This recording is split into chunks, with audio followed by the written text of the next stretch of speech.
Vamos então dar início à nossa aula 1, com o conteúdo do curso propriamente dito. Eu não vou me deter em detalhes técnicos, porque, como a gente viu na aula 0, o material é muito extenso. Quero ver se nessa aula 1 a gente vai... O ideal é que a gente fosse até a página 180. Né? Eu vou fazer o possível para falar menos.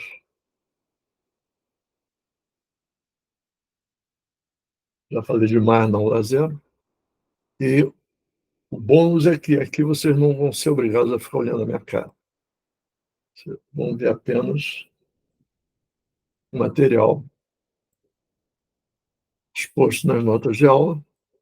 E, como eu disse, quem quiser mais detalhes, é só ir neste endereço aqui, que as notas de aula estão ali, atualizadas até o dia de hoje. Então, vamos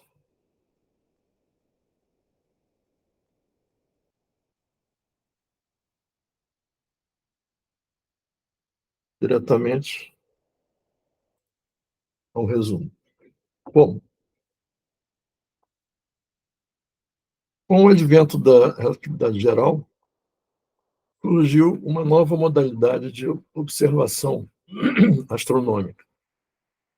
Até então,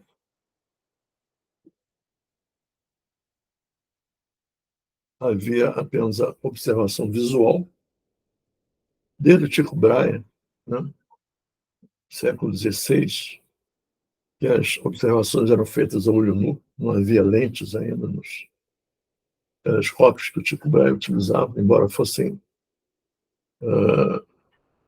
anotações muito precisas, mas eram todas feitas a olho nu. Com o advento da luneta de Galileu, isso foi superado. Depois o próprio Newton, né, inventou o telescópio de espelho. E, posteriormente, já no século XX, meados do século XX, surgiu uma outra forma de se observar o universo,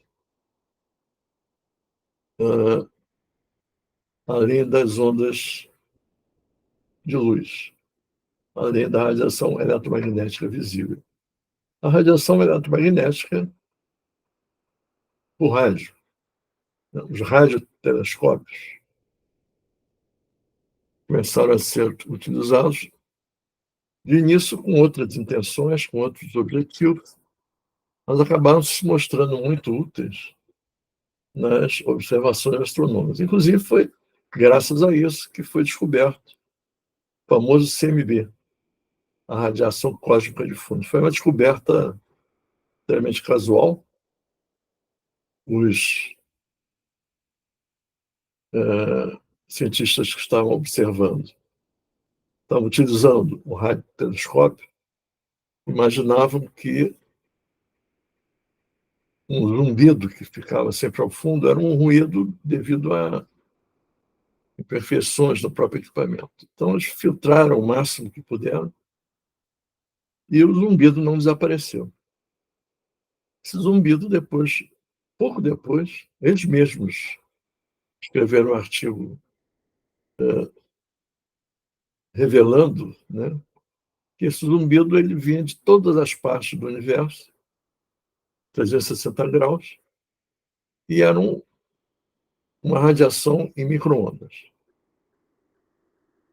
E daí veio toda uma história, e hoje a gente dispõe da, digamos, a primeira imagem visível do universo em formação, visível hoje, né?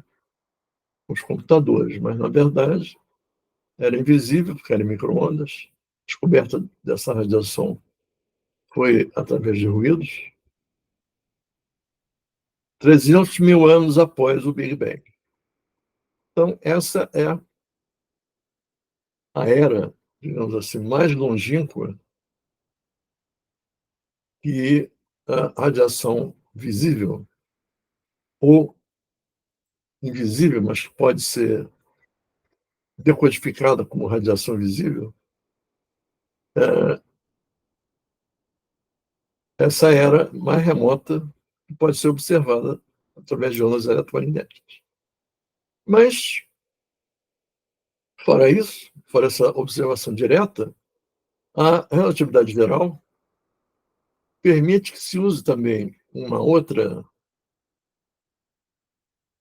outro fenômeno, né, que gera uma técnica muito precisa, com uma acurácia muito grande, que é usando a capacidade das grandes massas de aglomerados de galáxias ou de galáxias muito massivas de curvarem os raios de luz. É o que se chama de lentes gravitacionais. Graças a essas lentes gravitacionais, é possível hoje a gente observar galáxias que, através da observação direta, não seria possível, devido à grande distância delas, a localização delas numa era muito remota, evidentemente não tão remota quanto a radiação de fundo, né? Mas, assim mesmo, espantosamente remotas. Hoje em dia se calcula que a galáxia mais distante observada através dessas lentes gravitacionais foi criada, né? Surgiu 300 milhões de anos após o Big Bang. Mas isso é outra história, não vou me alongar. Vamos nos fixar na matéria escura. A matéria escura foi descoberta visualmente por um astrônomo suíço chamado Fritz Zwick, em 1933. Ele passava noites no telescópio de Mount Wilson, e foi o mesmo onde o Hubble, Fred Hubble,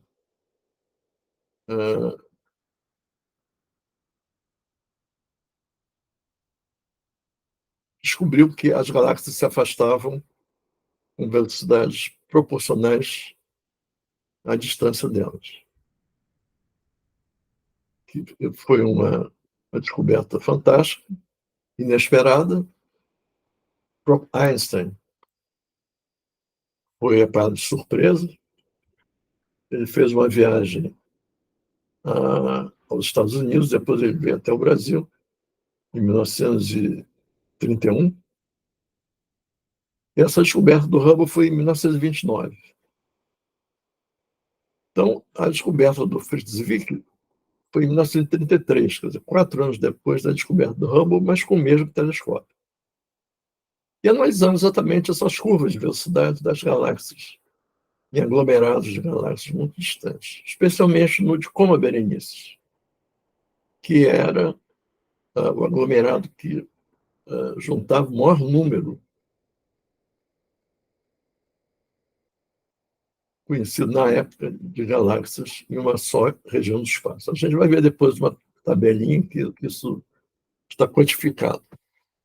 Ele verificou que essa curva de velocidade dessas galáxias não se explicava apenas pela luz visível das estrelas que apareciam na objetiva do telescópio. Essas curvas só se explicavam se existisse uma quantidade de matéria invisível cercando aquelas galáxias, aqueles aglomerados. E ele chamou essa quantidade de matéria invisível, o artigo dele em alemão, ele era um suíço de fala alemã, de cantão alemão, chamou em alemão de Dunkle Materie. Ele mesmo traduziu depois esse artigo para o inglês, afinal ele era do Caltech, ele trabalhava nos Estados Unidos já, traduziu por dark matter, que é um nome que a gente usa até hoje. Só uma observação rápida.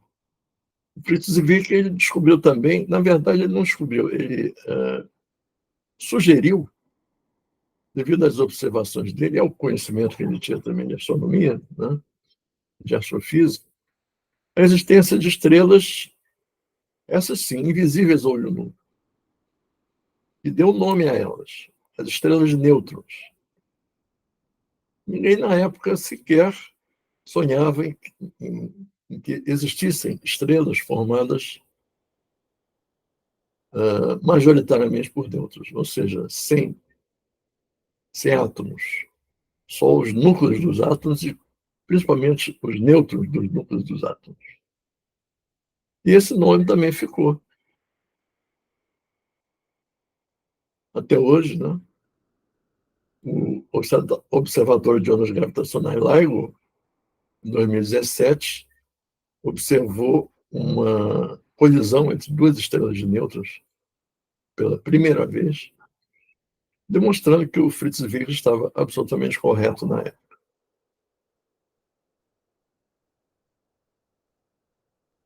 Muito bem. Aí, como era de se esperar, essa descoberta do Zwicky, né, em 1933, ficou no ostracismo durante décadas. Né? Ninguém levou a sério esse negócio, até porque o Zwicky era meio excêntrico demais. Né? As pessoas, em geral, não gostavam muito dele, ele também não gostava muito das pessoas. Mas os fatos são os fatos. Com o passar do tempo, mais de meio século depois, se verificou, através de observatórios mais modernos, mais precisos, né? E realmente as curvas de velocidade de galáxias só eram explicáveis se existisse essa tal matéria escura. Só a matéria visível não era suficiente. Aí entram em cena os físicos de partículas. Né? Eu posso falar de cadeira porque a minha formação é em teoria quântica de campos, que antigamente era chamada de física de partículas. Hoje, física de partículas está mais restrita à área experimental, à área observacional de colisores de altas energias, né? Mas os físicos de partículas já quiseram enquadrar essas curvas de velocidades, né, devidas à matéria invisível, a uma certa classe de partículas que só interagissem gravitacionalmente com a matéria. Ou seja, elas eram invisíveis porque não tinham radiação eletromagnética, elas não interagiam eletromagneticamente com a matéria. E até hoje, essa busca das partículas que, hipoteticamente, seriam responsáveis por essa matéria escura, essa busca continua freneticamente e mais, com experimentos absolutamente bilionários. Não só na Europa, nos Estados Unidos, no Polo Sul, no deserto de Atacama, no Chile, e na China também, na Alemanha, na Itália. Então, existem espalhados no mundo vários experimentos, vários detectores destinados a obter essa primeira detecção da partícula de matéria escura. E até hoje, nada. Né? Já lá se vão 9 décadas e um resultado, que foi o resultado mais recente, tido como o maior resultado nulo da física observacional. Em 2022, esse experimento Zenon, que se chama assim porque ele lida com grandes depósitos de xenônio líquido. Então, o Zenon usa como detector 5,9 toneladas de xenônio líquido. E por que esse resultado é o maior resultado nulo da história da física. Porque se um átomo dentre 10 elevado a 20 átomos fosse atingido por uma partícula somente de matéria escura, ao longo de um ano, a sensibilidade do experimento haveria acusado esse evento. Mas nada aconteceu. Então, acumulam-se em vários experimentos, eu citei alguns ainda aí, ZNT, que é isso que eu falei, o N é número de quantidade de toneladas, né? O Panda X4T, Panda, porque é chinês, o experimento de colisores, né? O Atlas, o experimento Atlas do LHC, que também possui um viés, né? No sentido de detectar as partículas de matéria escura, é uma das funções dele. E no experimento OGIR, que é essa que eu falei, situado no deserto do Chile,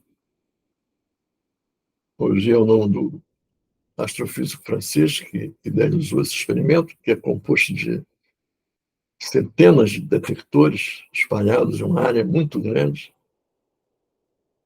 Inicialmente, a finalidade desse experimento é estudos de raios cósmicos de altas energias, mas, mais recentemente, eles foram também adaptados como experimentos de detecção da partícula de matéria escura. Então, nada disso foi obtido até hoje. E a cada dia que surge, esse ano já surgiram 2 resultados negativos, sendo 2024. Estamos ainda em março, né? E aí eu cito alguns artigos exatamente referentes a esses resultados negativos. Agora a gente dispõe de um telescópio espacial muito de vista muito aguçada, né, que é o JWST, James Webb Space Telescope, que investiga a radiação do infravermelho, que exatamente corresponde àquelas galáxias muito antigas, né? Quanto mais antiga, mais distante, de acordo com a lei de Hubble, e quanto mais distante, mais a luz delas desvia-se para o vermelho. Então, é por isso que os olhos do JWST enxergam essas galáxias porque eles são sensíveis à radiação infravermelha. Já o Hubble, não. O Hubble ele é mais voltado à radiação ultravioleta. Embora tenha também uma certa superposição, mas não é a especialidade dele. A especialidade do JWST são essas galáxias muito antigas, é esse espectro de infravermelho. E ele descobriu uma galáxia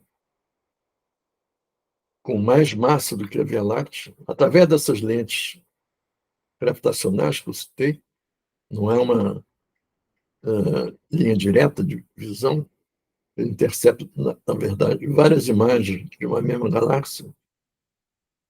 Esses raios se curvam em torno de uma outra galáxia mais próxima, também muito massiva, mas ele detectou uma galáxia mais massiva que a Via Láctea, com um desvio para o vermelho que dá uma idade a ela de 400 milhões de anos, após o Big Bang.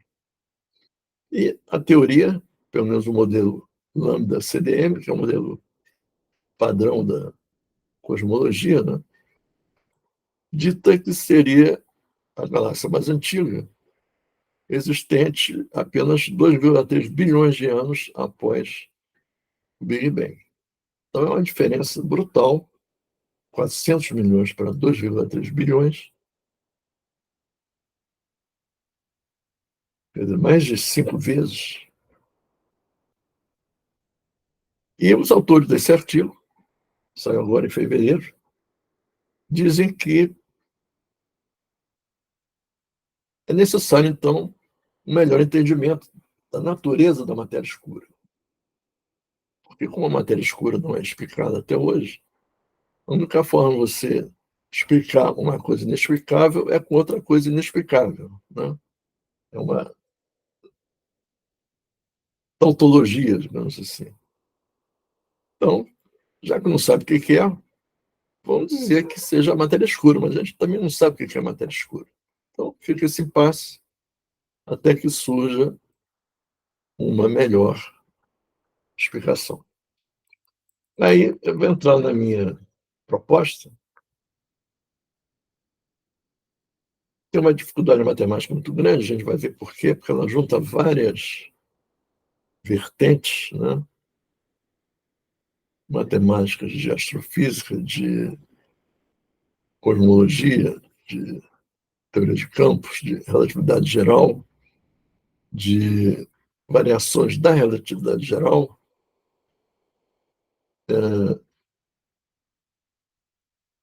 também junta o paradigma do universo holográfico, né? Também é uma incógnita até hoje, mas que sintomaticamente nos permite fazer certos cálculos que sem ele seriam impossíveis de serem feitos. A gente vai ver isso mais tarde. Então, já que a gente não está vendo tal partido da matéria escura, é provável,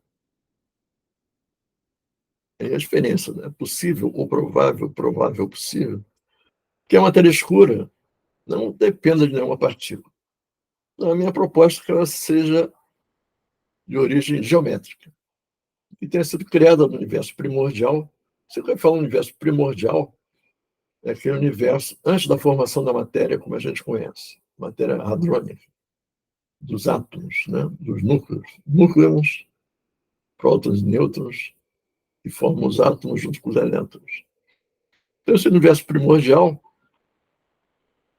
supõe-se hoje que ele tenha sido líquido, que ele tenha sido povoado por bolhas de um estado da matéria que foi descoberto a partir do ano 2000 em colisores de altas energias, especialmente o HIC, em Brookhaven, nos Estados Unidos, e mais tarde foi confirmado também no LHC, que é mais energético, que é o plasma de quarks e gluons.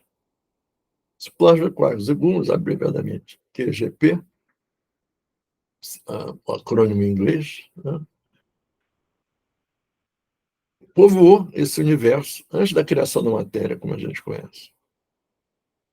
O próprio nome já diz, é um plasma de quarks e gluons, quer dizer, nele estão livres os quarks e os gluons que formam os núcleos, que formam o interior dos prótons e nêutrons, mas não só quarks e gluons, os leptons, os, as partículas leptônicas, ou seja, o elétron, partícula tal, partícula mi, as suas antipartículas, e mais os neutrinos, e os seus antineutrinos correspondentes.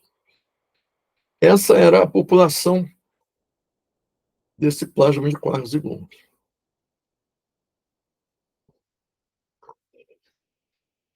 Mas acontece que, com o resfriamento do universo, com a expansão do universo, devido à inflação, inicialmente, esse universo ele vai ficando menos quente. Então surge o processo de resfriamento, foi chamado de freeze-out, e faz com que surja finalmente essa matéria bariônica, matéria de bárons, matéria de prótons, nêutrons e elétrons, os átomos, né? E a minha proposta é que, no processo de resfriamento, se haja conservado o emaranhamento entre as regiões originárias no interior dessas bolhas de plasmas de quarks e gluons e os átomos que formam, os núcleos que formaram os átomos após o resfriamento. Esse emaranhamento seria propagado através do spin. O emaranhamento é um fenômeno essencialmente quântico, assim como o spin. O spin é um número quântico, essencialmente. Não tem análogo clássico, né? Então, essa grande mudança de fase do universo haveria, hipoteticamente, gerado esse emaranhamento entre essas regiões de espaço-tempo, do plasma de quarks e gluons, e os átomos resultantes, depois do freeze-out, que foram gerar os átomos de hidrogênio, que, por sua vez, foram gerar as estrelas, as galáxias, os aglomerados, e assim por diante. Então, o pressuposto aqui é que essa matéria escura tem uma origem geométrica, assim como a origem da gravitação. O Einstein apontou isso. O John Archibald Wheeler foi um físico muito importante no século XX. Ele foi orientador do Feynman, do Kip Thorne, entre outros prêmios Nobel. Ele era um frasista, né? Ele mesmo dizia que às vezes ficava uma semana ou mais procurando uma frase perfeita e descrevesse uma certa situação física. E o Wheeler cunhou uma frase, certa feita, um artigo, né, que, de uma certa forma, resume essa interação entre a matéria e a gravitação. Ele disse que a matéria diz como o espaço vai se curvar e o espaço curvo vai gerar a interação gravitacional a partir dessa matéria.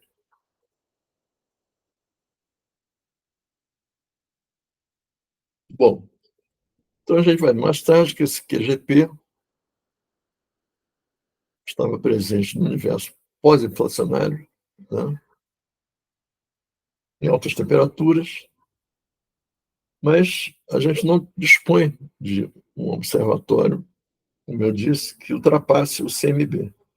A gente está falando aqui de uma etapa do universo, uma era do universo muito remota. A gente vai ver quantitativamente quão remota essa era, e muito anterior ao CMB. Como eu disse, é a primeira manifestação visível da formação do universo, e se situa a 300 mil anos após o Big Bang. Então, é uma série de experimentos de colisores de altas energias, onde é produzido o QGP, é estudado o QGP, cada vez mais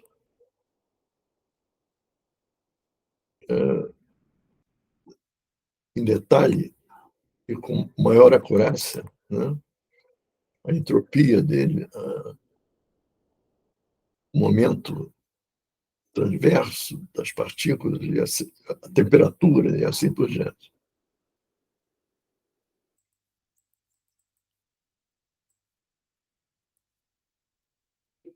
Bom, então, no final do curso, a gente vai esboçar, como eu disse, essa teoria é um work in progress, ou seja, ela está em desenvolvimento, por causa até, inclusive, não só por causa da grande quantidade de fontes de que ela se utiliza, como também da grande complexidade matemática, mas a gente vai, ao menos, procurar sugerir, melhor dizendo, que a matéria escura é uma manifestação legada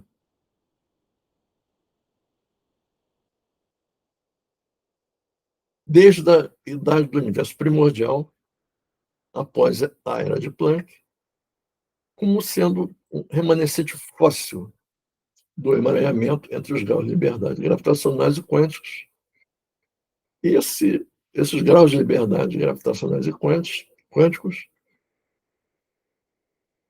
correspondem a uma grande dor de cabeça dos teóricos, cosmólogos e astrofísicos, e físicos de partículas e de teoria quântica de campos, que é a gravitação quântica. Então, hoje, a gente não dispõe de uma teoria fechada, né, de gravitação quântica.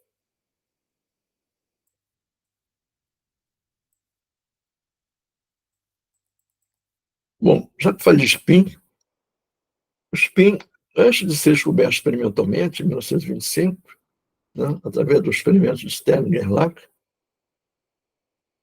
ele foi descoberto matematicamente. Né? Uma daquelas, não digo premonições, mas é um daqueles resultados que surgem antecipadamente na formulação matemática de uma teoria e depois se confirma na prática. Na prática, eu digo experimentalmente. Né? Um matemático francês chamado Élie Cartan, ele já tinha escrito um trabalho em 1913. Nota que 1913 é anterior até o modelo de Bohr, né, que é de 1914. Mas ele, o Cartan, descobriu uma lei de transformação linear diferente de uma lei vetorial de transformação. Tinha características totalmente, radicalmente diferentes. Mas era uma formulação puramente abstrata. Né? E foi depois comprovado que essa formulação corresponde exatamente aos espinores. Né? Os espinores são os entes matemáticos que descrevem o spin, analogamente aos vetores, né, que descrevem as grandezas vetoriais, os campos vetoriais. Os espinores descrevem os campos espinoriais. Você encontra, por exemplo, na equação de Dirac. O Cartan, ele tinha exatamente 10 anos a mais, exatamente, não foi no mesmo dia, na mesma data, mas ele tinha 10 anos a mais do que o Einstein. E eles ficaram muito amigos, inclusive, né, até o final da vida, embora tivessem discordâncias quanto à formulação da relatividade geral. Isso porque o Cartan descobriu em 1922, a relatividade geral foi estabelecida pelo Einstein em 1915, né? Em 1922, ele descobriu uma extensão puramente abstrata também, uma extensão da GRT, que poderia incluir aquela formulação abstrata que ele havia descoberto em 1913, o spin. Essa teoria hoje se chama de Einstein-Cartan. O Einstein nunca aceitou isso. O Einstein dizia que não sabia por quê. O Cartan havia feito essa proposta, ele não tinha entendido. A gente vai ver mais tarde, inclusive, uma foto de uma reunião onde isso foi explicitamente colocado pelo Cartan ao Einstein, e ele não entendeu nada. Nem ele, nem mais ninguém entendeu, só o Cartan. E o Cartan tentou convencer o Einstein por 7 anos, né? Desde 1922 até 1929, mas não houve jeito. Porque essa versão estendida, né, da relatividade geral incluía mais um tensor, além do tensor de momento-energia, que fica ao lado direito da equação, das equações de campo de Einstein, né, havia também um tensor de torção, que seria necessário, hoje a gente sabe que ele é necessário, a inclusão natural do spin na relatividade geral. Senão, você só consegue incluir o spin à mão. Ele não nasce, né, de forma matematicamente plausível, né, da relatividade geral, como, por exemplo, nasce da equação de Dirac. A equação de Dirac faz com que o spin seja uma entidade matemática por nascença, ab initio, como se diz em latim. Né? Mas o resto a gente entendeu isso, nunca levou à frente o Cartan, que era matemático, né? Não ia ficar discutindo com o físico mais famoso da época, apesar de amigo dele, também não queria brigar, eles eram muito educados. Eu tenho um livro de cartas entre eles, de 1922 a 1929. É interessante porque Cartan enviava as cartas em francês, o Einstein respondia as cartas em alemão. E eles se entendiam muito bem a si mesmo. Evidentemente, esse livro é trilíngue, né? É francês, alemão e inglês. Mas a gente vai, então, precisar também dessa extensão da GRT, que o Cartan criou em 1922. Ele formalizou, na verdade, isso somente em 1928. Ou seja, ele fez bastante questão de não abandonar a proposta inicial dele.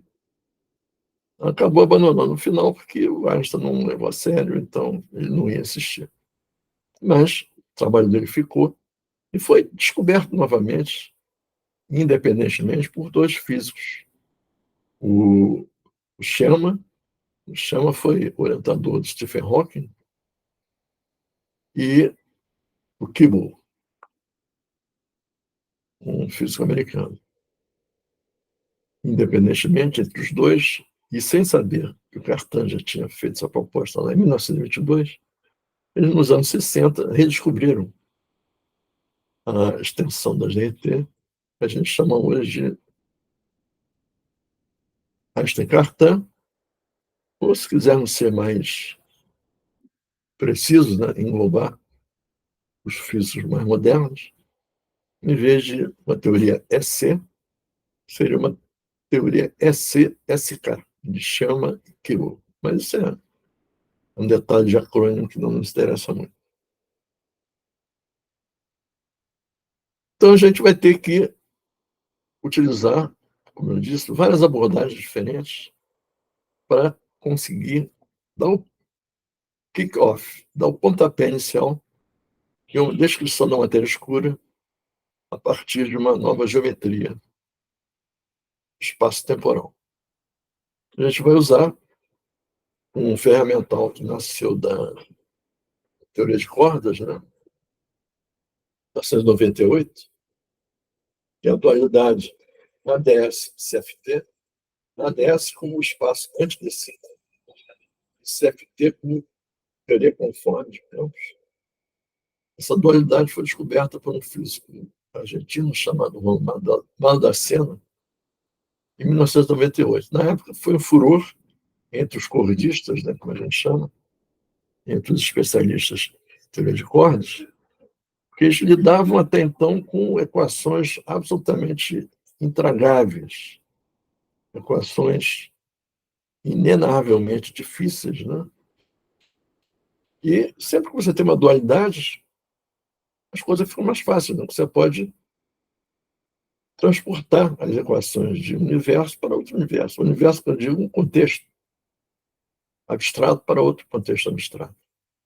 Então, essa dualidade ADS-CFT foi um furor na época, mas esse furor que fez crer na época que a teoria de cordas seria realmente a teoria que explicaria tudo, né? A teoria de tudo, isso não foi observado. A coisa não se deu nesse ponto. Então, de 1998 até cá, embora se use muito, eu vou usar essa dualidade ADS-CFT, mas não há, digamos assim,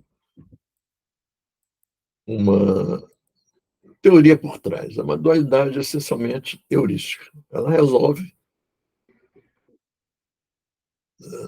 uma série de questões difíceis, apresenta outras questões que não eram conhecidas na época, mas por trás dela não tem uma teoria, só uma hipótese. Então, esse é um diagrama que eu fiz, que tenta dar, digo tenta porque ele é muito complexo, né? Porque ele é multidimensional. Em cima, vocês podem ver horizontalmente, é uma escala de distâncias, né? Na parte de baixo, há duas escalas, uma escala de energias e uma escala de tempo, e uma escala de temperaturas também. Então, são quatro escalas, é um diagrama quadridimensional. Como a gente não sabe representar as quatro dimensões do plano, né? Fica uma coisa meio indigesta você navegar no meio desses numerozinhos todos aí. Mas foi a forma que eu encontrei de sintetizar o que a gente vai discutir aqui. Não vou entrar em detalhes sobre esse diagrama, vou apenas ressaltar que o que eu estou falando aqui de QGP, surgimento, quando surge esse plasma de quarks e gluons? Evidentemente, depois que surgem os quarks e os gluons, né? Que surge depois da inflação. Esse conezinho aqui simboliza, né, o processo inflacionário, em que, a partir de uma dimensão do tamanho de Planck, de 10 a menos 35 metros, há uma expansão exponencial de 57 e-foldings, ou seja, uma expansão de E elevado a 57, que na escala decimal corresponde a uma expansão de 10 elevado a 25. Então, ser expandido um comprimento de Planck de 10 a menos 35, 10 a 25 vezes, você obtém uma dimensão de 10 a menos 10 metros. Ora, 10 a menos 10 metros é um átomo. Então, se a gente levar ao pé da letra, né, esse diagrama, vejam bem que é um diagrama qualitativo, né? Isso quer dizer que a inflação fez com que o universo, após o Big Bang, crescesse da dimensão de Planck, de 10 a menos 35 metros, que é a menor dimensão que a gente consegue, que um físico consegue, digamos assim, rotular, consegue definir, até o tamanho de um átomo, né? Então, isso aqui é um universo com 10 a menos 10 metros, que é a dimensão que a gente assume hoje, a gente mede hoje, inclusive, é mensurável isso, do átomo de hidrogênio. Mas isso no intervalo de tempo absurdamente pequeno, né? Entre 10 a menos 35 segundos após o Big Bang, a 10 a menos 32 segundos após o Big Bang. Isso é inimaginável, né? Mas isso tudo correspondendo a níveis de energia bastante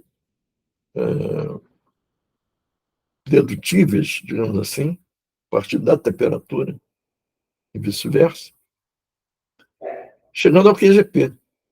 O QGP, então, nesse diagrama, supõe-se que ele se forme a 10 a menos 25 segundos após o Big Bang e vá até o freeze-out. O freeze-out é quando essas partículas, quarks, antiquarks, gluons, a partícula de Higgs, evidentemente, e os leptons, antiléptons, e os bósons da interação fraca, né? O W mais menos zero, e os fótons, né? Se combinam em átomos. Essa combinação em átomos do freeze-out vai se dar apenas 10 a menos 6 segundos após o Big Bang. Vejam bem que é uma escala de tempo, não falo apenas, mas é muito apenas, né? 10 a menos 6 é um milionésimo de segundo após o Big Bang. Mas, muito pior, é o fim da inflação, 10 a menos 32 segundos, e a criação do QGP, 10 a menos 25 segundos. Então, a gente lida aqui com escalas de tempo inimagináveis do ponto de vista humano, mas que podem ser confirmadas. Por exemplo, essas escalas de tempo aqui, que eu coloquei como sendo a época em que o QGP surge, é exatamente a escala de tempo da formação do QGP e uma colisão de átomos de chumbo ou átomos de ouro no LHC ou no RIC. Então, com esse intervalo de 10 a menos 25 segundos, que é quanto dura, né, a interação entre esses dois íons pesados que formam o QGP, esse intervalo de tempo já é suficiente. Então, supõe-se que seja suficiente para criar o QGP após o Big Bang a essas temperaturas que são mensuráveis a partir das colisões de partículas, desses íons pesados, que a gente vai ver também rapidamente como se estudam essas colisões de íons pesados. A parte direita aqui eu não vou nem me alongar, porque já é uma certa maldade, né? A gente lidar com esses números tão absurdamente pequenos, passar para números absurdamente grandes. Só para dar uma ideia mais intuitiva, né? Essa aqui é uma figura do domínio público da internet, já está obsoleta, inclusive. Por que eu digo que está obsoleta? Se vocês encontram uma figura da NSF, da Agência da Fundação Nacional de Ciência Americana, onde as primeiras estrelas se formam há 180 milhões de anos, e não há 400 milhões de anos. E aqui dá para ver que é uma era aqui chamada a era escura, né? Uma era do universo transparente, em que não existem átomos ainda. O universo está dominado inteiramente pela radiação. E a radiação começa a se formar exatamente nessa fase aqui, 375 mil anos após o Big Bang, que corresponde ao CMB, a radiação cósmica de fundo, que também é chamada de a luz após a explosão. A explosão está pictoricamente representada aqui. E a inflação se dá antes do CMB, como a gente viu, né? Muito antes do CMB, melhor dizendo. E a gente está querendo lidar, está querendo investigar exatamente nessa zona absolutamente, absurdamente antiga, né? Que é a era das flutuações quânticas, que vão dar origem às anisotropias nesse espectro do CMB que se observa hoje.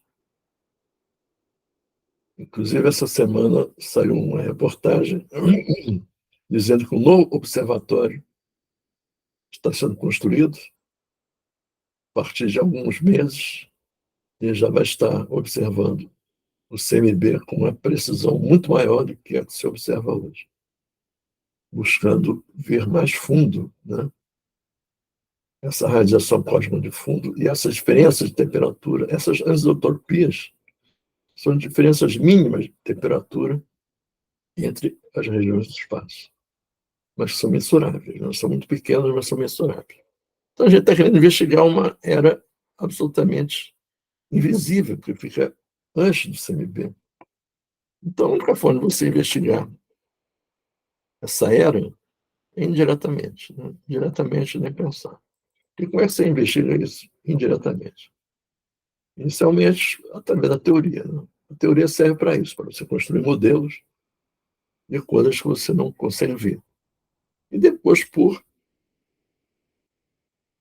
observações indiretas. Uma das coisas que esse observatório recente, né, que vai ser colocado em ação em breve, vai ser exatamente medir a polarização encontrada no CMB referente a ondas gravitacionais formadas no Big Bang, formadas antes do CMB. Como se ele fosse uma tela, né, onde essas ondas gravitacionais estivessem sendo projetadas, né? Mas como elas não são eletromagnéticas, né, elas não se circunscrevem a essa idade aqui de 375 mil anos. Então, a chamada astronomia gravitacional permite que a gente, pelo menos, tente recuar ainda mais o tempo antes do CMB, talvez chegando à própria inflação, ao próprio processo de inflação.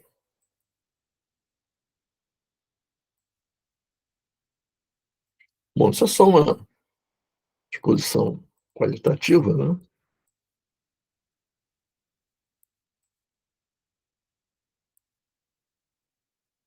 E a gente vai passar agora a ver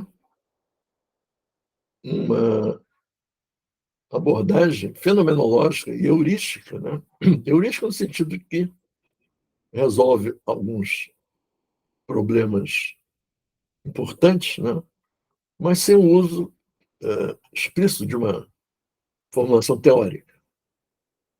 Mas é uma abordagem absolutamente geométrica, como a gente vem falando até agora, né? É uma abordagem que pretende, através de simulações numéricas computacionais, descrever como surge o espaço-tempo. O espaço-tempo ele tem que surgir de alguma coisa, né? Ele não nasceu, de repente, do nada. E ele surge de quê? Ele surge de uma geometria. Então, ele surge em universo, ainda na era de Planck, logo após o Big Bang, mas antes do CMB, antes daqueles 375 mil anos após o Big Bang. E é uma teoria interessante que obtém os resultados que podem ser comprovados observacionalmente. Vou chamar de teoria, mas, na verdade, é um abuso de linguagem. Como eu disse, ela não é uma teoria, não tem um fundamento teórico, ela tem um modelo geométrico e CDT são as iniciais, é o acrônimo de triangulações dinâmicas causais. Causal Dynamic Triangulation. E essa proposta foi feita ainda nos anos 90, né? E foi refinada muito mais recentemente. 2021 é a última versão da CDT de que a gente dispõe. E como vocês veem, eles usam métodos computacionais como o método de Monte Carlo, né? Com cadeias de Markov, não vou entrar em detalhes aqui,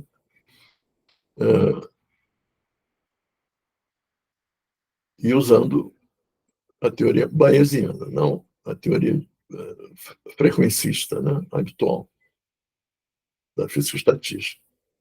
Mas eu vou passar rapidamente, não é a intenção maior, o estudo da CDT, isso equivale a um curso à parte, né? Eu só queria ressaltar que ela retrocede ao trabalho de um matemático italiano, físico matemático italiano, chama Tullio Regge, de 1961, em que ele pretendeu, a partir da ação de Einstein-Hilbert, né, que dá origem às equações de campo da relatividade geral, as equações de campo de Einstein, ele procurou fazer uma discretização daquela equação de ação, daquela integral de ação, melhor dizendo. O artigo dele, que é o nome que é meio enigmático, né? na época, inclusive, também não foi levado muito a sério, relatividade geral sem coordenadas, né? Já se achava que a relatividade geral não tinha coordenadas porque ela se apoia no cálculo tensorial e dispensa as coordenadas, né? Mas, na verdade, o que está por trás da proposta do Hegg não foi a única proposta dele. Tem propostas também usadas até hoje em física de colisões de partículas de altas energias, mas também não vou me aprofundar nisso. É exatamente a discretização do espaço-tempo e a possibilidade de você usar o ferramental criado pelo Feynman de integrais de trajetória. Então, vocês veem que, matematicamente, a coisa começa a ficar um pouquinho complicada, né? Mas eu não vou me alongar, só quero mostrar alguns resultados da CDT. Em 2021, ela deu uma certa parada, né? Não surgiu mais muita coisa nova, mas serve para os seus criadores fazerem palestras à torta e à direita, né? Felizmente, difundirem as suas ideias. E como é que eles fazem esse estudo dessa emergência do espaço-tempo através da geometria? Usando uma figura geométrica abstrata chamada simplexos. Um simplexo é uma generalização de um triângulo. Por isso que está, inclusive, no nome da própria abordagem deles, triangulação. Na verdade, eles usam exaustivamente a triangulação, mas os elementos, formação do espaço-tempo, os elementos geométricos de formação do espaço-tempo, são simplexos. E sendo em 4 dimensões, passa a ser tetraedros. Aqui também não vou me alongar, é uma questão do déficit angular, mas que vem exatamente da questão das consequências do cálculo de Hegg, a curvatura, né? Então, as fórmulas do cálculo de Hegg que são úteis à CDT são essas. Aqui já é o limite no contínuo, né? Essas fórmulas aqui são no cálculo de Hegg discreto, e aqui já é usando a integração em volumes e os respectivos simplexos. É um processo bastante abstrato. Como eu disse, não vou dar uma aula de CDT aqui, mas eu queria mostrar alguns resultados interessantes.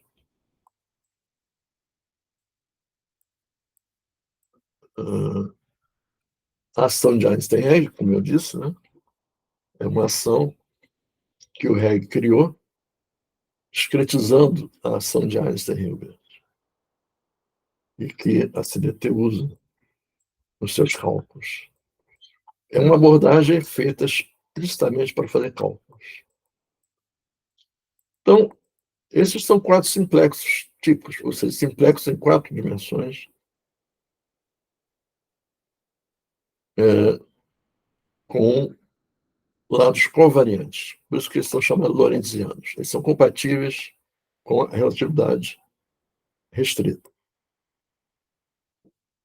E, como eu disse, o uso das integrais de Einstein-Hegg visa a aplicação do fermental bastante potente, bastante comprovado, né, bastante utilizado, das integrais de trajetória de Feynman. Essas integrais de trajetória de Feynman que vão possibilitar fazer simulações computacionais. podem ver que as formas não são muito amigas, né? Por isso que eu não vou me deter nelas.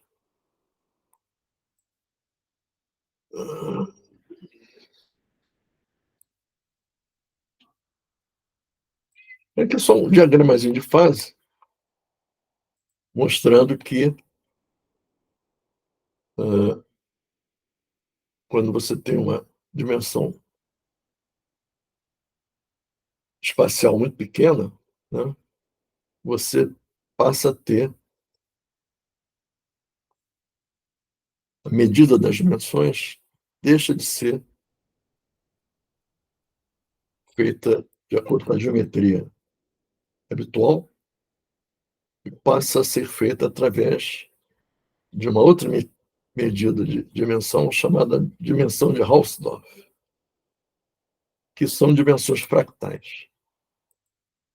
Então, em uma escala de tempo Planck, uma escala de dimensão espacial planckiana, a gente vai ter que abrir mão da nossa medida de dimensão habitual, medida linear de dimensão, os eixos, né, cartesianos, e passar a utilizar as dimensões de Hausdorff, que são aplicáveis a linhas fractais. Também não vou entrar em detalhes aqui. É bastante interessante vocês procurarem se informar sobre as dimensões de Hausdorff, que é muito fácil você encontrar dimensões de Hausdorff de vários fractais regulares, né?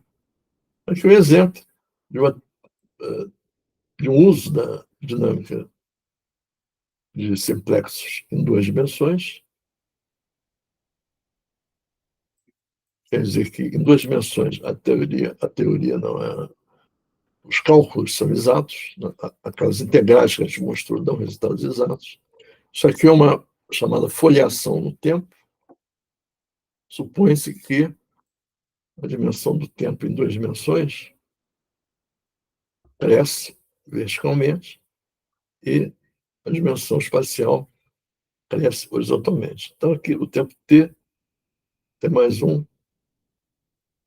t mais 2, e vai se fazendo o limite, né, desses intervalos ir a zero.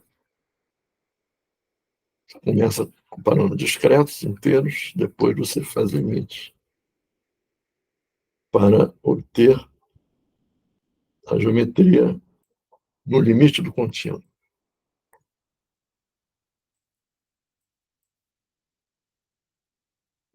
Então, aqui em duas dimensões, como a gente já viu, as soluções são exatas, né? Não há muito o que a gente acrescentar. Apesar disso, as formas são bastante complicadinhas, né? E aqui são exemplos de como o espaço-tempo evoluiria. Nota bem, espaço-tempo sem matéria, né? Essas figuras foram formadas em supercomputadores, né? Como eu disse, o tempo flui verticalmente. Aqui vocês veem aquelas triangulações feitas em duas dimensões, em cada instante, em t, t mais 1, t mais 2.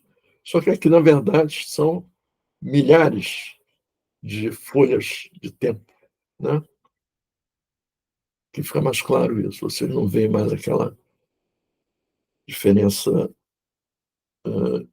de números inteiros, como a gente não pode ver aqui. São intervalos muito pequenos. Então, o tempo evolui, o espaço-tempo bidimensional, ele evolui, né? Ele não fica fixo. Por causa das flutuações quânticas, essencialmente por isso. Como os simplexos são quânticos, eles não param. Eles têm uma dinâmica. Na verdade, tem uma cinemática, né? Não tem dinâmica porque não tem matéria, mas eles se movem, né? E vão formando essas figuras ao longo de cada intervalo de tempo, cada fatia de tempo, melhor dizendo. seja, isso na era Planciana, né? Vejam bem que é um modelo abstrato, absolutamente abstrato.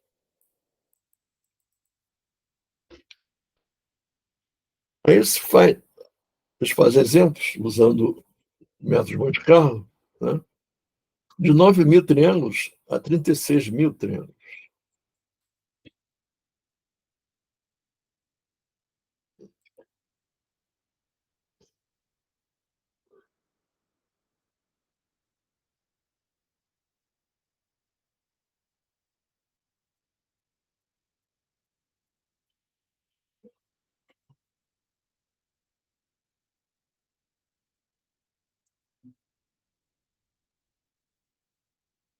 Aqui vocês estão vendo a página do Ian Bjorn e da Ernest Low, onde essas simulações são mostradas como animações. Vou tentar mostrar algumas em movimento.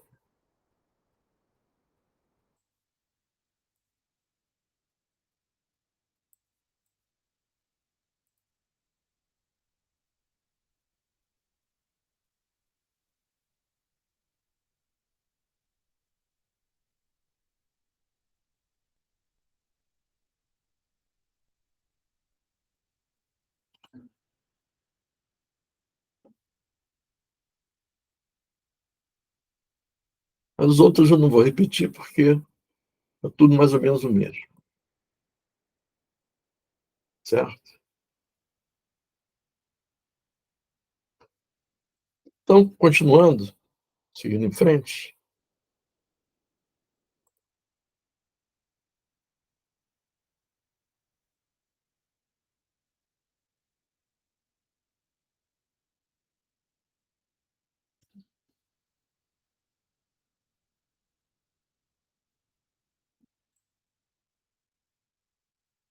quero mostrar alguns resultados interessantes.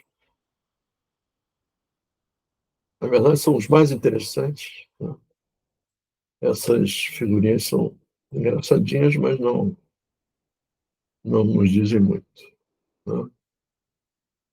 Mas o resultado interessante a que eles chegaram é que, na era de Planck,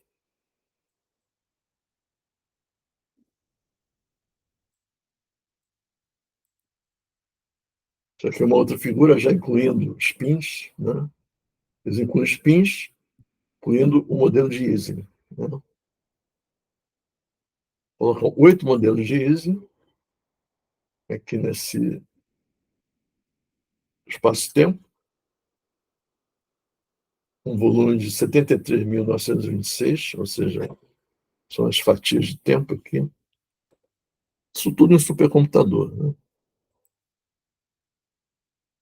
Mas o que eu quero mostrar, bom, em 3D também as fazem, as coisas já vão ficando um pouco mais complicadas. A única solução exata é em 2 dimensões. Em 3D não é a mesma coisa. Em 4D, então, nem pensar. Mas se conclui que surgem efeitos não perturbativos. Isso é mais importante em termos conceituais. É que eles fizeram uma simulação de universo em 3 dimensões, tipo, produziu simulações de Monte Carlo e cadeias de Markov.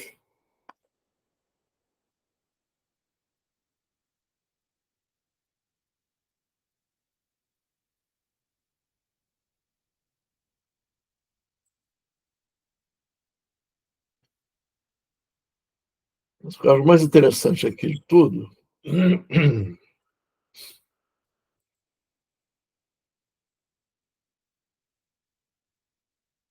é que eles obtiveram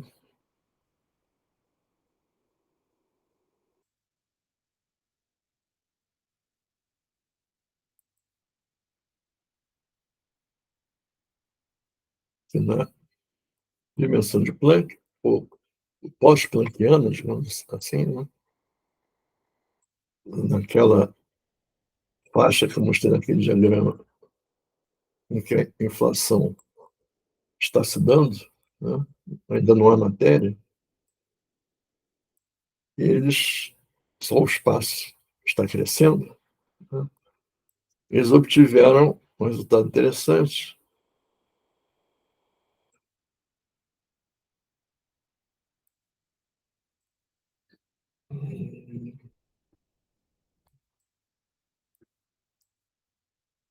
que diz,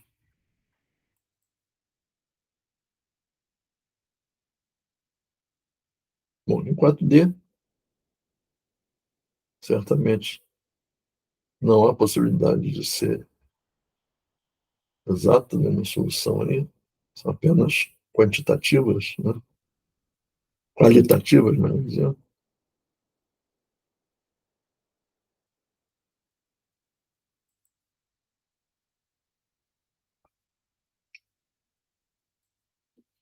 Mas esse resultado aqui que eu acho interessante. Resultado obtido por simulações exaustivamente feitas em supercomputadores, que é buscando a dimensão. Que dimensão o espaço-tempo teria, né? Na sua evolução a partir daquela dimensão espectral, ou dimensão de Hausdorff. Eles usam para isso o processo de fusão, que depende de coordenadas, e obtém esse gráfico aqui. O que diz esse gráfico aqui? Bom, os cálculos aqui foram feitos com 181 mil simplexos, né? 181 mil tetraedozinhos, aqueles que a gente mostrou. Então, a gente vai ter que, no limite de grandes distâncias, o tempo transcorre. O tempo não. A distância, né? Transcorre horizontalmente e o número de dimensões ele é extrapolado verticalmente. Então, a grandes distâncias, com esses 181 mil blocos, vejam bem que é um universo muito pequeno ainda, né? Mas a grandes distâncias, a dimensão inicialmente fractal, ela se aproxima de 4. Ela se aproxima das dimensões observadas, né, no nosso espaço-tempo. E a pequenas distâncias, ela se aproxima de 2.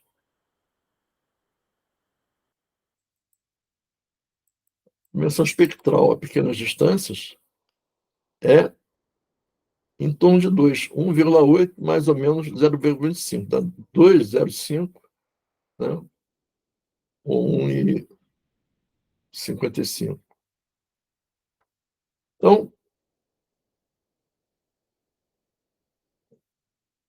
assintoticamente, esses cálculos, essas simulações numéricas, mostram que, mesmo com um número pequeno de simplexos aqui, a dimensão a grande distância se aproxima de 4, como é o nosso espaço-tempo observado. E a pequenas distâncias, ela não passa de 2, ou seja, uma dimensão espacial e uma dimensão temporal. Isso é um modelo estatístico, que é a teoria, a partir das integrais de Hegel, ela obtém esses resultados de forma matematicamente insofismável, né? E, ao mesmo tempo, mostra que não faz sentido uma abordagem perturbativa. termos de flutuações lineares, porque as flutuações não são lineares. As flutuações não são lineares nem gaussianas, elas são quânticas. Não tem análogo clássico. Então, posso concluir, só a partir desse resultado, né, embora ele seja bastante numérico, né, não há nenhuma física, digamos assim, envolvida aí, não há nenhum fenômeno físico, ele é geométrico, mas se pode, pelo menos qualitativamente, dizer que os graus de liberdade dinâmicos fundamentais da gravidade quântica não são, não são os gravitons, pelo menos na escala de Planck. Não há espaço para aproximações perturbativas com a casa dos gravitons, né? Que era o sonho do Feynman, por exemplo, é que houvesse uma partícula, um bóson, né? Com um spin 2, um graviton, que fosse portador da interação gravitacional, que se pudesse usar em séries perturbativas. Esses números aqui demonstram que na escala de Planck não existe gravitons. E mais recentemente se mostrou também, a partir da detecção das ondas gravitacionais, que se o graviton existir, o seu comprimento de onda será da ordem de anos-luz. Ora, como é que você pode aplicar uma série perturbativa a uma partícula cuja dimensão se mede em anos-luz? Né? Absolutamente não físico esse tipo de raciocínio. Né? Então, aqui uma abordagem também absolutamente qualitativa, mostrando que, a partir da escala de Planck, eu já mostrei antes, 10 a menos 35, 10 a menos 35 metros, o espaço-tempo assume uma forma fractal, uma forma cuja dimensão não pode ser medida por eixos. Ela só pode ser medida pelas dimensões ou espectral ou de Hausdorff, são equivalentes, na verdade. Né? Então, no regime da gravitação quântica, que é esse regime de Planck, o espaço-tempo seria discreto e não linear, absolutamente não linear e absolutamente não perturbativo. Aí, quando emerge o espaço-tempo até as 4 dimensões, a gente chega no mundo macroscópico, a gente tem a gravitação clássica. Independe da discretização. Aqui, esse modelo depende da discretização. Aliás, é construído sobre a discretização de Hegel, né? A ação de Einstein-Hegel. Não podia ser de forma diferente. Mas o espaço-tempo, nessa escala aqui, ele só possui 2 dimensões, uma espacial e uma temporal. À medida que o espaço se expande, né? Vejam bem que sem matéria, a gente não está colocando matéria aqui, quando chega em 4 dimensões, a gente chega na formulação clássica, gravitação clássica, em 4 dimensões, espaço-tempo contínuo, e assim por diante. Esse mesmo resultado foi obtido através de um desenvolvimento independente chamado gravidade de Einstein quântica, a QEG, que usa uma abordagem de grupo de renormalização. Também não vou entrar em detalhes, isso é um curso à parte. E essa abordagem da gravidade de Einstein quântica também chega a essa dimensão espectral igual a 2 na escala planckiana, igual a 4 assintoticamente na escala macroscópica. Então, são resultados obtidos por caminhos totalmente diferentes, completamente díspares, né? Até porque a gravidade de Einstein quântica ela é analítica, ela não é obtida por simulação computacional. mais uma diferença entre as duas abordagens, né? Mas os resultados são coincidentes, absolutamente. Só finalizando, a CDT foi criada em 1998, né? E em 2023 ela completou 25 aninhos.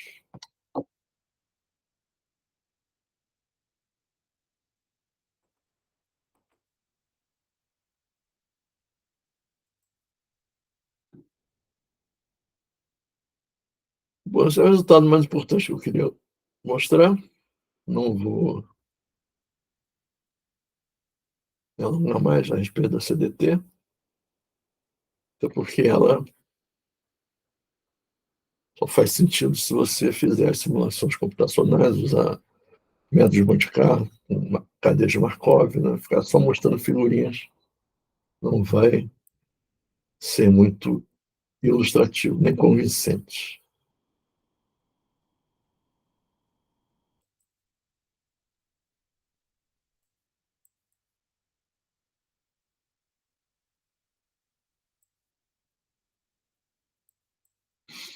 Só um breve interregno aqui,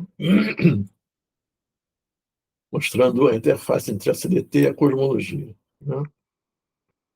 A cosmologia da gravidade quântica é não perturbativa, né? Existe como se chama coarse graining, quer dizer, uma granulação quântica devido ao fracionamento do espaço-tempo, o fato dele não ser contínuo. Isso é contínuo no limite clássico que a gente obtém a relatividade geral. Então, a gente vai ter uma cosmologia real e clássica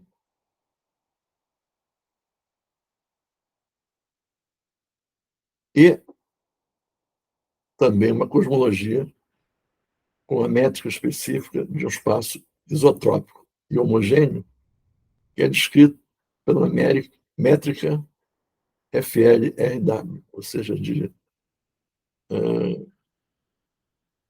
Friedman, foi um matemático russo que descreveu o universo de uma forma mais consistente do que o próprio Einstein. As equações de Friedman são usadas até hoje. O Lemaitre, que foi um padre belga, que foi quem lançou a proposta do átomo primordial, que hoje a gente chama de Big Bang. A gente não, quem chamou de Big Bang foi um astrônomo inglês, contrário a essa ideia do Lemaitre, Fred Hoyle. Fred Hoyle tinha um programa na rádio BBC de Londres, programa semanal. Quando surgiu a proposta do Lemaitre, ele chamou de, jocosamente, né, debochadamente, proposta do tal átomo primordial como sendo um Big Bang. Mal sabe ele que ajudou a eternizar a ideia do elemento. E essas últimas duas letras são as iniciais de Robertson e Walker, dois matemáticos americanos que ajudaram e finalizaram, digamos assim, essa descrição de universo isotrópico e homogêneo, usando uma métrica bem definida na relatividade geral.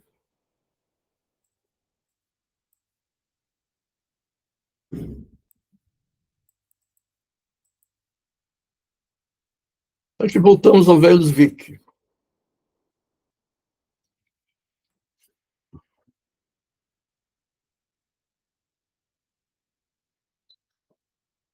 Voltamos ao Zwick com a frase dele, com o artigo original dele, em que ele fala da matéria escura. Então, também não vou me deter aqui.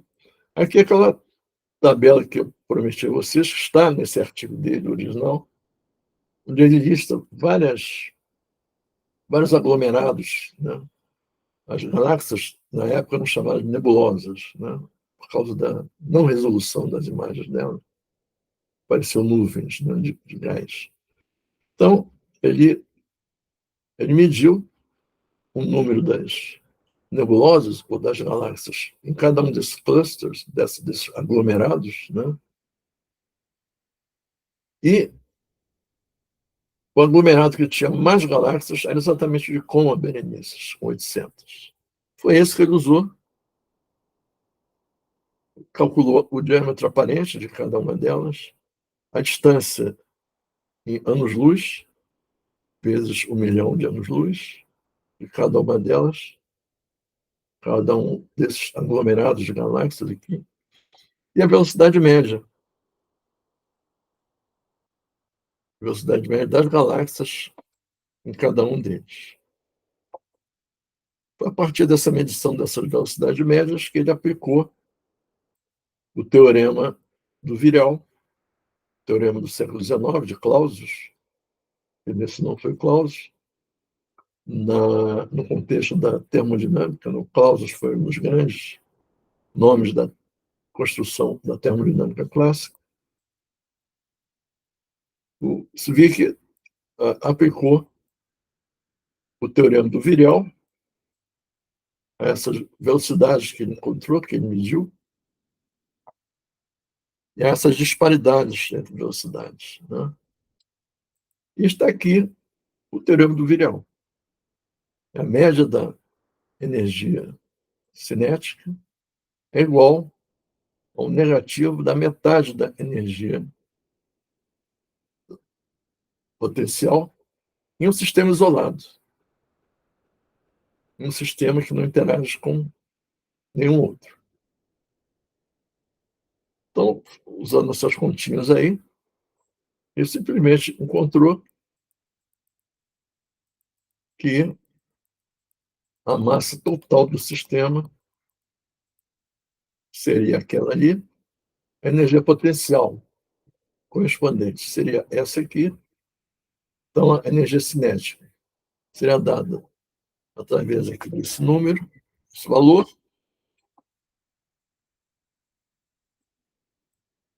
e a energia potencial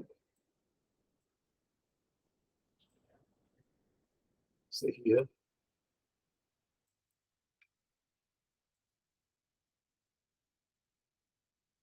incompatível com aquela energia potencial.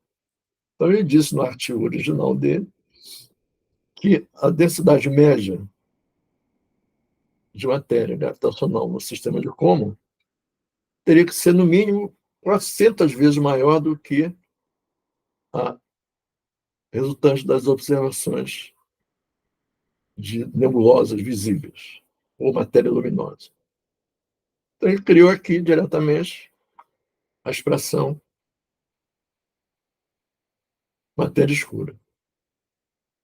O resultado, o surpreendente resultado que surge daí é que a matéria escura está presente em muito maior densidade do que a matéria luminosa. Hoje a gente sabe que é muito maior mesmo. A matéria luminosa responde por 5% do universo.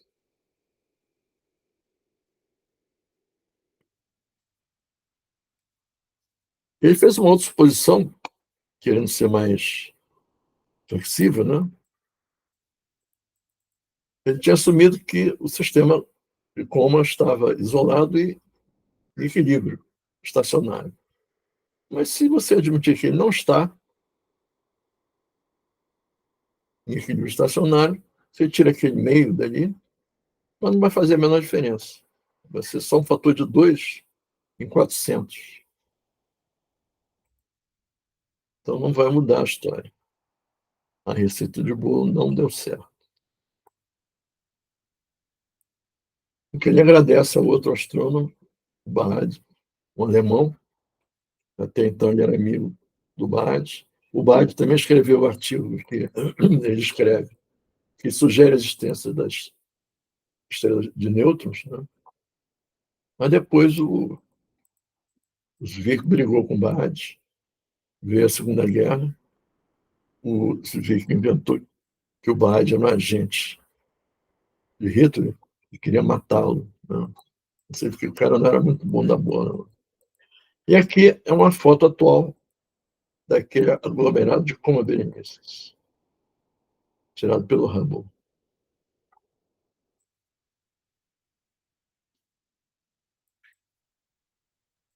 Então, como eu disse, composição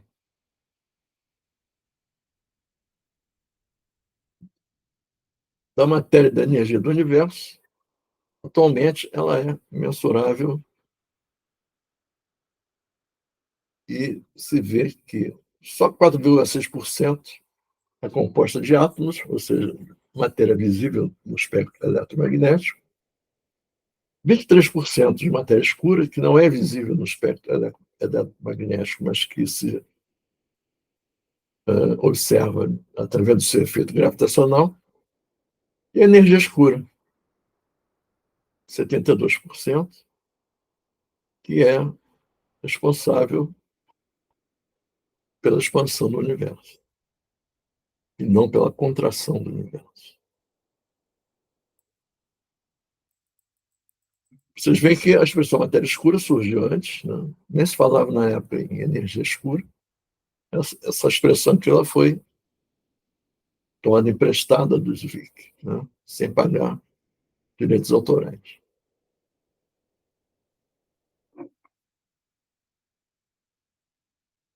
Energia não tem cor, né? Como é que pode ser escura? É simplesmente uma questão de analogia.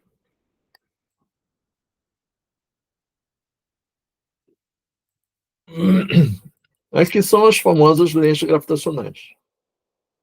A matéria escura ela é detectada diretamente através desse efeito aqui. Você observa uma estrela que está aqui, atrás de, de uma forte concentração de matéria. Um buraco negro, gente. Pode ser uma galáxia, pode ser um aglomerado de galáxias. Como a luz se curva por causa da atração gravitacional, por causa da deformação, na verdade,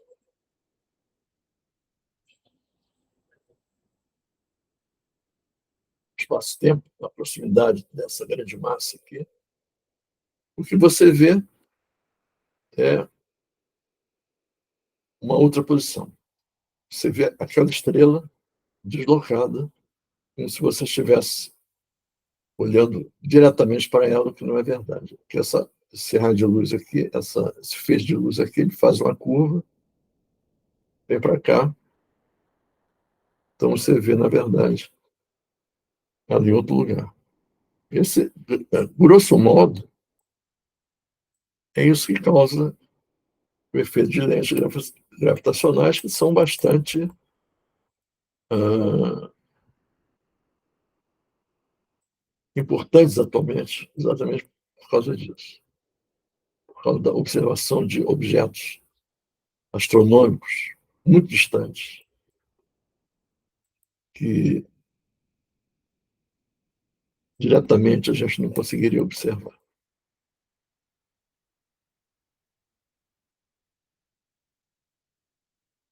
Eu só queria fazer uma observação, que eu falei em emaranhamento, eu vou voltar a falar muito em emaranhamento, mas só para dizer que em 2022 o prêmio Nobel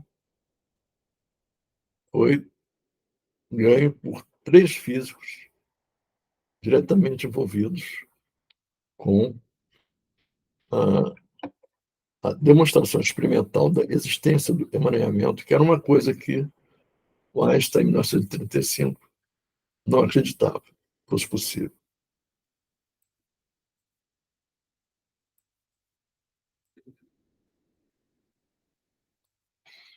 Então, eu faço uma digressão sobre um pouquinho de filosofia também, mas isso aí eu vou deixar para retornar aí na próxima aula. Já temos muita informação e acredito que na próxima aula a gente chegue naquela marca da página 180, que é exatamente onde eu quero chegar, como sendo a metade do curso.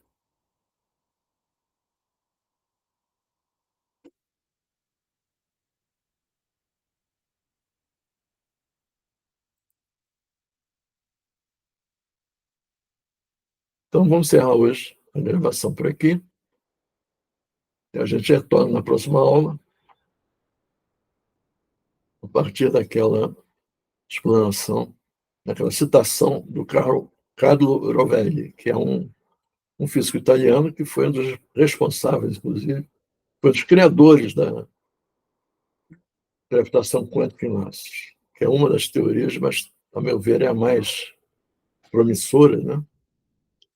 Capaz de descrever a gravidade no mundo quântico, inclusive no mundo planckiano, que é esse mundo que a gente acabou de ver aqui. Então, vamos encerrar por aqui. Até a próxima aula.